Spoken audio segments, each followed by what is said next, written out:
My parents called me uneducated trash and kicked me out. "Get out, you lowlife!" Dad yelled.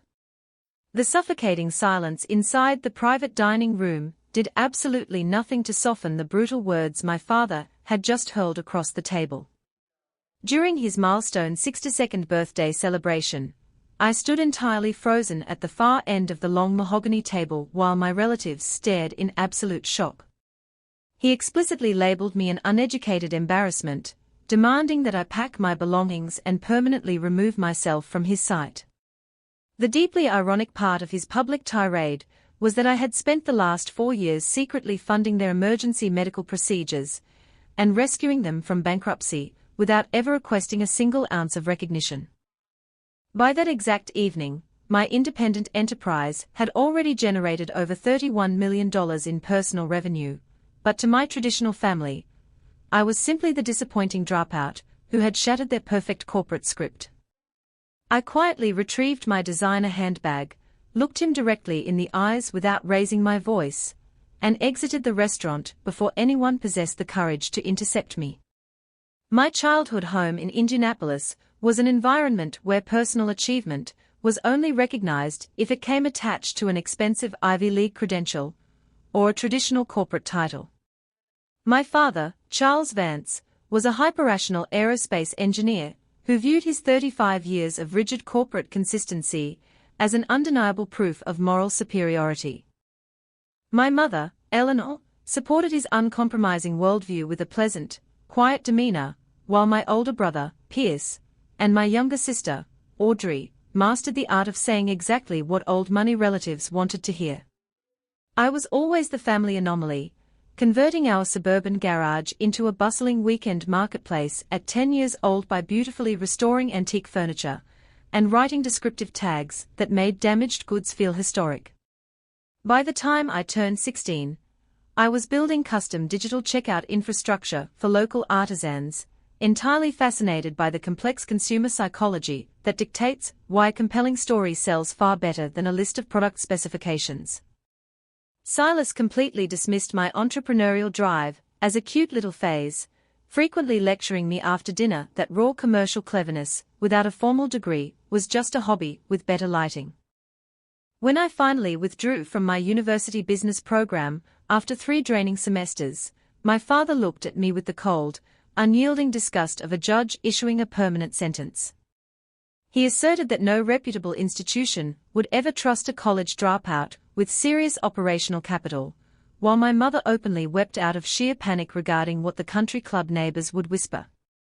Pierce laughed directly in my face, and Audrey claimed I was simply romanticizing instability because I possessed an arrogant desire to receive special treatment for being non-traditional.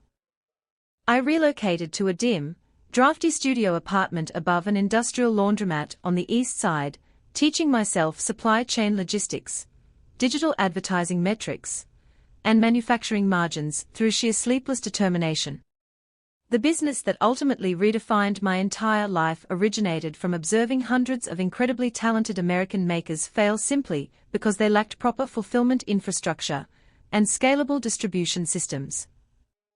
I launched Vanguard Commerce Group, a specialized logistics and digital ecosystem that allowed independent textile artists, woodworkers, and ceramic studios to build highly profitable consumer brands without getting swallowed by massive online marketplaces.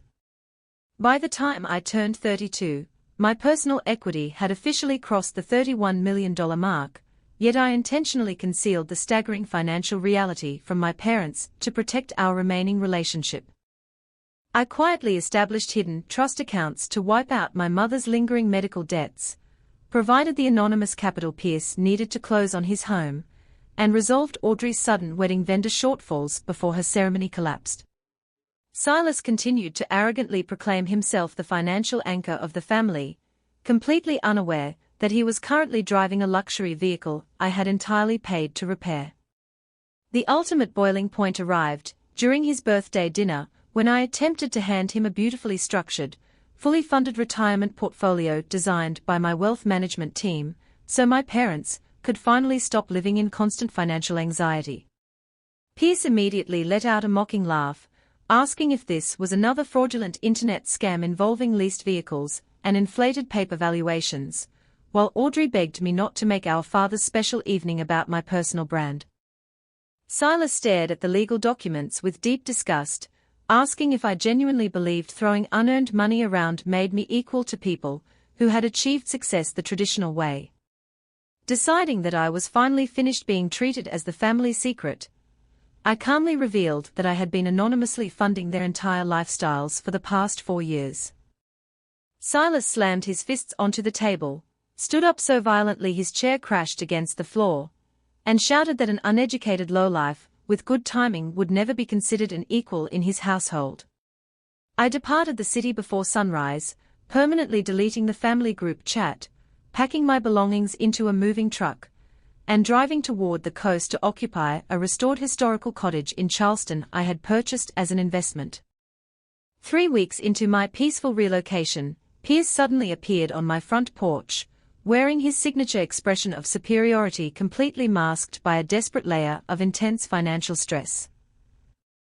He bypassed any semblance of a genuine apology, immediately invoking the bond of family before explaining that a major real estate venture had gone completely sideways, and he required an immediate bridge loan. Mid-sentence, my phone rang on speaker, and Pierce was forced to listen in absolute silence, as my chief financial officer confirmed the final terms of a highly lucrative 7-figure licensing agreement. I looked at my brother and issued a definitive refusal, making it completely clear that I would no longer provide private emergency funding to individuals who publicly degraded my existence.